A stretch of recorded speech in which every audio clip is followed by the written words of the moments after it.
007 제임스 본드가 타던 에스턴 마틴. 그 차에는 작은 암호 하나가 숨어 있습니다. 차 이름 앞에 붙은 두 글자 DB. 이게 사실 어떤 남자의 이니셜이라는 거 알고 계셨나요? 그런데 더 놀라운 건 그 남자는 원래 자동차랑은 아무 상관도 없는 사람이었다는 겁니다. 그가 처음 만든 건 엔진도 차체도 아니었어요. 나무로 깎은 기어트리였습니다. 작업장이라고 해봐야 영국 시골 구석, 비바람 들어오는 허름한 공방 하나였죠. 그런데 그 손에서 나온 결과물이 점점 이상해집니다. 어느 날은 농부들이 타는 트랙터를 만들고 제2차 세계대전이 터지자 영국군 탱크의 심장부를 만들더니 끝내는 르망 24시간 레이스 우승차까지 만들어버립니다. 오늘은 그가 어떻게 불가능을 가능으로 만들었는지, 그리고 왜 지금도 그의 이름이 세계 곳곳에서 살아있는지 이야기해보겠습니다. 1860년 영국 허더즈필드는 방직 공장의 굴뚝 연기로 하늘이 뿌옇던 시절이었습니다. 데이비드 브라운이라는 청년이 채프릴 언덕에 작은 패턴 제작소를 열었죠. 패턴 제작이란 금속을 주조할 때 틀로 쓸 나무 모형을 깎아 만드는 일입니다. 당시 영국에는 이런 공방이 수십 곳이나 있었고 브라운의 작업장도 그중 하나에 불과했습니다. 하지만 브라운은 다른 장인들과 달랐습니다. 주문받은 것만 만드는데 그치지 않았거든요. 그는 자신이 만든 부품이 기계 전체에서 어떤 역할을 하는지 끊임없이 파고들었고 더 정밀하게, 더 오래 쓰게 만들 방법을 고민했습니다. 1898년 브라운은 완전히 새로운 결정을 내립니다. 나무 패턴 대신 금속을 직접 가공하는 기계에 투자한 겁니다. 나무 틀로 만든 주물기어는 아무리 정교해도 오차가 생길 수밖에 없었죠. 브라운은 이 문제를 근본부터 해결하려 했고 금속 절삭 기술로 전환하면서 품질을 끌어올렸습니다. 1902년에는 라구드 지역에 파크 옅스라는 공장을 새로 지었습니다. 작은 공방에서 본격적인 제조업체로 탈바꿈한 것입니다. 브라운이 특히 공을 들인 건 원기어라는 특수 기어 기술이었습니다. 당시로서는 상당히 위험한 도박이었죠. 원기어는 속도를 크게 줄이는 대신 힘을 키워주는 장점이 있지만 제대로 만들기가 어렵고 시장에서 검증도 덜 된 기술이었거든요. 기존 업체들은 굳이 위험을 감수할 이유가 없었습니다. 대부분 검증된 방식만 고수했죠. 브라운은 반대로 갔습니다. 남들이 안 하는 걸 해야 살아남는다고 본 겁니다. 결과적으로 이 판단은 정확했습니다. 브라운의 웜기어는 수명이 길었고 작동 소음도 적었거든요. 소문은 천천히 퍼졌고 처음엔 반신반의하던 고객들이 하나둘 브라운을 찾기 시작했습니다. 1920년대가 되자 데이비드 브라운은 원기어 분야에서 세계 최고라는 평가를 받게 됩니다. 작은 공방이 영국 산업계에서 무시할 수 없는 존재가 된 거죠. 하지만 진짜 변화는 전쟁과 함께 찾아왔습니다. 제1차 세계대전이 터지자 군수품 주문이 쏟아졌고 브라운의 공장은 숨 돌릴 틈 없이 돌아갔습니다. 전쟁 전 200명쯤이던 직원은 전쟁이 끝날 무렵 1000명까지 늘었죠. 군용 장비는 민간 제품과 비교가 안 될 정도로 높은 정밀도를 요구했는데 브라운의 팀은 기술력을 한 단계 더 끌어올려 그 시험을 통과했습니다. 1930년대에 들어서면서 브라운은 새로운 길을 모색합니다. 기어만 만들어서는 성장에 한계가 있다는 걸 깨달았기 때문이죠. 1931년에는 PR 잭슨이라는 회사를 인수했고 1933년에는 라디콘 기어를 개발해 1939년 멜섬 공장에 도입합니다. 이 과정에서 자연스럽게 자동차 부품과 변속기 시장에도 발을 들이게 되는데 기어를 잘 만드는 회사가 변속기로 확장하는 건 어찌 보면 당연한 수순이었습니다. 바로 그 무렵 해리 퍼거슨이라는 아일랜드 엔지니어가 등장합니다. 퍼거슨은 트랙터의 혁명적인 아이디어를 갖고 있었죠. 유압식으로 농기구를 제어하고 3점 연결 방식으로 부착하는 시스템이었습니다. 문제는 이걸 실제로 만들어줄 제조업체를 찾기 어려웠다는 겁니다. 대기업은 검증되지 않은 기술에 투자를 꺼렸고 소규모 업체는 기술력이 부족했죠. 브라운은 퍼거슨의 제안을 받아들였습니다. 말 그대로 엄청난 모험이었죠. 트랙터를 한 번도 만들어 본 적 없는 기어 회사가 농기계 시장에 뛰어드는 건 상식적으로 말이 안 됐거든요. 게다가 퍼거슨의 기술은 완전히 새로운 생산 설비와 공정을 요구했고 보수적인 농부들이 이 혁신을 받아들일지도 미지수였습니다. 하지만 브라운은 베티했고 1936년부터 1939년까지 퍼거슨 브라운 파트너십으로 모델 A 트랙터를 1350대 이상 생산합니다. 두 회사의 협력은 1939년 1월에 끝납니다. 방향성 차이로 갈라선 거죠. 하지만 브라운은 이 경험을 통해 트랙터를 어떻게 만들어야 하는지 확실히 배웠고 농기계 시장의 가능성도 확인했습니다. 이제 남의 기술로 남의 브랜드를 만들어주는 게 아니라 자기 이름을 건 트랙터를 만들 차례였죠. 그런데 제2차 세계대전이 터지면서 모든 계획이 멈춥니다. 브라운은 자체 트랙터 VAK1을 1939년 로열쇼에서 공개했지만 공장은 곧바로 군수품 생산 체제로 전환됐거든요. 전쟁 기간 동안 브라운 공장에서는 50만 개가 넘는 항공기용 기어와 1만 대 이상의 탱크 변속기가 만들어졌습니다. 특히 주목할 건 메릿 브라운 3중 차동 기어박스입니다.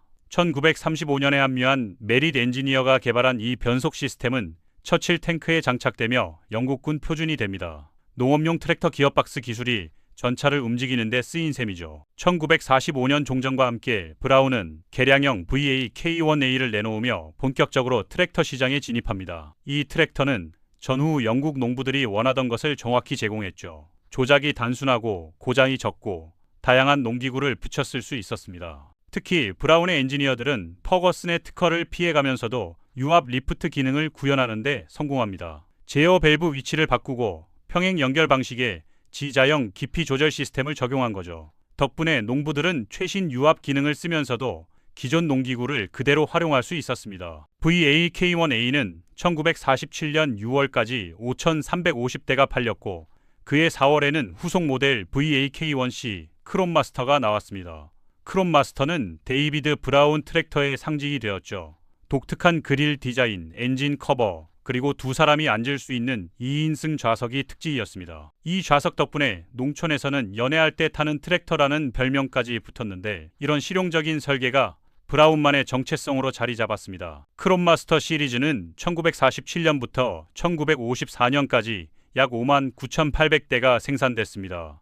이건 단순한 판매 실적이 아니었습니다. 존 디어, 메시 퍼거슨 같은 강자들을 제치고 농부들이 신생 브랜드를 선택했다는 뜻이었거든요. 기어 공방에서 시작한 회사가 세계적인 트랙터 제조사로 인정받는 순간이었습니다. 그런데 브라운의 야망은 여기서 멈추지 않았습니다. 1947년 2월 그는 모두를 놀라게 할 결정을 내립니다. 파산 직전에 에스턴 마틴을 25,000파운드에 사들인 거죠. 같은 해 라곤다도 52,500파운드에 인수합니다. 라곤다에는 벤틀리가 설계한 최신 트윈캠 직렬 6기통 엔진이 있었고 에스턴 마틴에게는 바로 그 심장이 절실했죠. 주변에서는 다들 미쳤다고 했습니다. 트랙터 만드는 회사가 왜 망해가는 스포츠카 회사를 사느냐는 거였죠. 하지만 브라운의 생각은 달랐습니다. 탱크 변속기를 만들 수 있는 기술력이면 레이싱카도 만들 수 있다고 확신했거든요. 에스턴 마틴은 장인 정신과 아름다운 차를 만드는 전통이 있었지만 만성적인 자금난에 시달렸습니다. 브라운은 자신이 그 문제를 해결할 수 있다고 봤죠. 브라운은 두 회사를 통합 운영하며 수십 년간 쌓아온 재무관리 능력과 제조 전문성을 쏟아부었습니다. 에스턴 마틴은 역사상 처음으로 안정적인 자금과 일관된 경영을 경험하게 되죠. 그는 자신의 이니셜을 따서 DB라는 명칭을 도입했습니다. 이 두 글자가 자동차 역사에서 전설이 될 줄은 아무도 몰랐겠죠. 물론 럭셔리 스포츠카 사업은 트랙터와 완전히 다른 세계였습니다. 생산량은 적고 개발 비용은 천문학적이며 이익을 내기 정말 어려웠죠. 전후 영국의 긴축 정책 때문에 국내 사치품 소비는 제한됐고 정부는 제조업체들에게 수출을 우선하라고 압박했습니다. 제규어 같은 기존 강자들과도 경쟁해야 했는데 그들은 더 넓은 딜러망과 더 긴 레이싱 역사를 갖고 있었죠. 하지만 브라운의 투자는 기대 이상의 결과를 냅니다. 1955년 뉴포트 파그넬에 전용 생산시설을 만들며 차체 제작과 조립을 통합했고 그의 소유 아래에서 DB2, DB4, DB5, DB6가 차례로 탄생했습니다. 각 모델은 아름다운 디자인과 뛰어난 성능으로 럭셔리 스포츠카의 기준을 새로 세웠죠. 결정적인 순간은 1959년에 찾아옵니다. DBR1이 르망 24시간 레이스와 스포츠카 월드 챔피언십 컨스트럭터 타이틀을 동시에 거머쥔 겁니다. 세계에서 가장 혹독한 레이스에서 에스턴 마틴의 기술력이 증명됐고 브라운의 도박이 성공했다는 걸 모두가 인정할 수밖에 없었죠. 그리고 1964년 영화 골드핑거에서 DB5가 제임스 본드의 차로 등장하면서 에스턴 마틴은 자동차를 넘어 대중문화의 아이콘이 됩니다. 어떤 광고보다 강력한 효과였죠. 영화가 끝나고 극장을 나온 사람들은 모두 저 차가 뭐냐고 물었고 에스턴 마틴 DB5는 하룻밤 사이에 세계에서 가장 유명한 자동차가 됐고 오늘날까지 본드카 하면 에스턴 마틴을 떠올리게 만든 결정적 순간이었습니다. 에스턴 마틴은 수익 면에서는 늘 아슬아슬했지만 데이비드 브라운 그룹 전체에 국제적인 명성을 안겨줬습니다. 트랙터의 정밀 공학이 세계에서 가장 탐나는 스포츠카를 움직인다는 사실은 독특한 기업 정체성을 만들었고 농장과 레이스 트랙을 동시에 아우르는 브랜드가 탄생한 겁니다. 한편 트랙터 사업도 황금기를 맞이합니다. 1950년대가 되면서 트랙터는 전 세계 식량 생산의 핵심이 됐고 미국의 밀밭부터 호주의 목장까지 농업 기계화가 빠르게 퍼지며 시장은 폭발적으로 성장했죠. 브라운은 신뢰할 수 있는 기계를 만드는 단계를 넘어 혁신과 글로벌 확장으로 선두를 노리고 있었습니다. 1955년에는 해리슨, 맥그리거 앤드 게스트를 인수해 알비온 농기구를 제품군에 추가했고 디젤 엔진 개발에도 속도를 냈습니다. 새 디젤 엔진은 가솔린보다 연료 효율이 좋으면서도 혹독한 현장 조건을 버틸 힘을 냈고 농부들은 그 성능에 열광했죠. 글로벌 시장 진출도 적극적으로 밀어붙였습니다. 한때 생산량의 80%가 수출됐을 정도였죠. 1971년에는 멜섬에 최신 조립 시설을 완공하며 세계 시장을 향한 야심을 드러냈습니다. 북미 농부들은 제조업의 정밀함에 감탄했으며 호주 목장주들은 광활한 땅과 거친 조건에서도 버텨주는 브라운 트랙터를 좋아했습니다. 인도를 비롯한 개발도상국에서는 전통 농업에서 기계화로 넘어가는 농가들에게 현대적인 트랙터를 소개하는 계기가 됐죠. 하지만 거대 기업들과의 경쟁은 만만치 않았습니다. 존 디어는 수십 년 쌓아온 딜러망과 브랜드 충성도로 미국 시장을 장악했고 인터내셔널 하베스터는 확립된 유통 채널과 다양한 제품군으로 글로벌 농기계 무역의 상당 부분을 쥐고 있었습니다. 메시 퍼거슨은 수출 시장에서 공격적으로 경쟁했고 포드는 자동차 제조 규모를 활용해 가격 경쟁력을 앞세웠죠. 브라운 트랙터는 정면 승부로 농부들의 신뢰를 얻어야 했습니다. 매일 아침 시동이 걸리고 하루 종일 일하고 주인을 실망시키지 않는 것으로 증명하는 수밖에 없었죠. 그 정밀 공학은 현장에서 경쟁사들과 맞설 수 있다는 걸 보여줬고 1970년대 말이 되자 먼 세계 시장들에서도 확고한 입지를 굳혔습니다. 그런데 1972년 큰 변화가 찾아옵니다. 미국 대기업 테네코가 데이비드 브라운 트랙터를 인수했고 이후 케이스 체제로 편입됩니다. 테네코는 브라운을 통해 유럽 시장에서의 입지를 강화하려 했죠. 경영진은 미국의 산업 규모와 정밀 공학을 결합하면 큰 시너지가 날 거라고 봤습니다. 같은 해 브라운은 에스턴 마틴과 라곤다도 매각해야 했습니다. 개발 비용 상승과 그룹 전체의 재정 압박 때문이었죠. 컴퍼니 디벨롭먼츠라는 회사에 명목상의 금액을 옮기면서 25년에 걸친 자동차 개발이 막이 내립니다. 하지만 DB라는 이름은 이후에도 이어지며 그의 유산을 증명했죠. 케이스 소유 초기에는 분위기가 나쁘지 않았습니다. 멜섬 밀스 공장에 새 기계가 들어오고 생산 역량도 확대됐죠. 1979년에 출시된 90 시리즈는 1190부터 1690까지 다양한 모델을 선보이며 케이스 체제에서도 혁신이 계속된다는 걸 보여줬습니다. 하지만 통합은 곧 자율성 상실을 의미했습니다. 데이비드 브라운의 독자적인 정체성은 케이스 경영 아래에서 점점 흐려지기 시작했죠.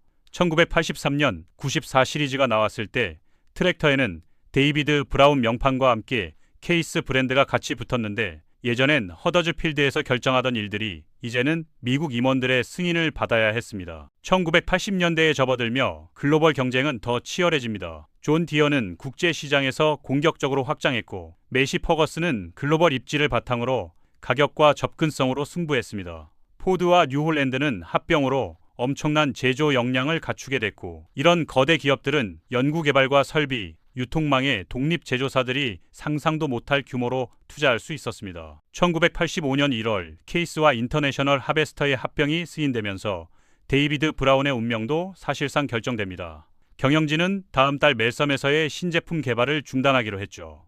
공장의 장기적 미래가 사라진 겁니다. 게다가 1980년대 농업 위기로 북미와 유럽의 트랙터 시장이 급격히 위축된 것도 큰 타격이었습니다.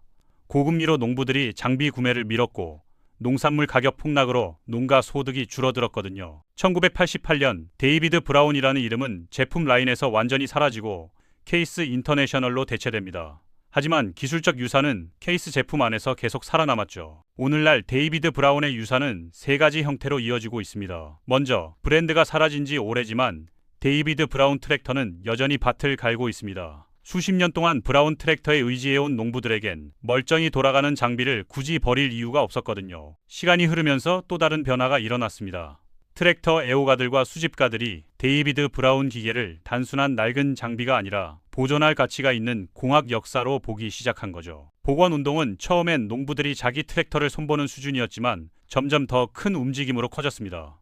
트랙터와 기록물을 보존하고 매달 대중에게 컬렉션을 공개하면서 영국 전역에서 애호가들이 모여듭니다. 유럽과 북미, 호주에도 동호회와 협회가 퍼져 있고 이들은 행사를 열고 복원 기술을 공유하며 현존 기계들의 기록을 꼼꼼히 남기고 있습니다. 에스턴 마틴과의 연결고리는 데이비드 브라운이라는 이름이 사라지지 않게 만든 또 하나의 축이었습니다. 그 아이코닉한 스포츠카에 붙은 DB 이름은 브라운의 이니셜을 전 세계 대중문화로 옮겨놓았고 트랙터를 본 적 없는 관객들에게도 그의 이름을 각인시켰죠. 그리고 DB라는 두 글자가 가진 무게감은 인상적인 경매가로 이어지고 클래식 모델들은 종종 기록적인 가격에 팔리며 데이비드 브라운이라는 이름의 명성을 더 강화합니다. 마지막으로 산업용 기어박스 사업은 2016년 합병으로 탄생한 데이비드 브라운 산타살로로 이어져 지금도 계속되고 있습니다. 전 세계 25개 지역에 1200명 이상의 직원을 둔 글로벌 기업이 되었죠. 나무로 깎은 기어 패턴에서 시작해 세계적인 이름이 되기까지 1860년에 작은 패턴 제작소를 열었던 한 장인은 결국 나라의 생산성을 끌어올리고 자동차의 우아함까지 새로 정의하는 기계들을 만들어냈습니다. 기술적 탁월함이 어떻게 한 기업을 넘어 산업 전체를 바꿔놓는지 데이비드 브라운의 이야기는 그 사실을 또렷하게 보여줍니다. 오늘 영상 유익하셨나요? 구독과 좋아요는 영상 제작에 큰 도움이 됩니다.